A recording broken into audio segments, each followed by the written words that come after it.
Hello everyone, how to Tuts back with another new video, and in this video I'll guide you how to disable add me to Telegram channel by others.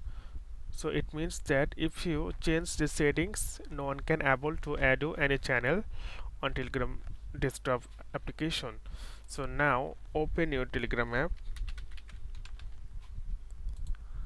then click the three line left of corner on your screen, click the settings option, click the privacy and security, and here you can see group and channel. Simply click here. So by default it's maybe everybody or my contacts. So if you click it nobody, then no one can able to add you to any group and channel on Telegram desktop application.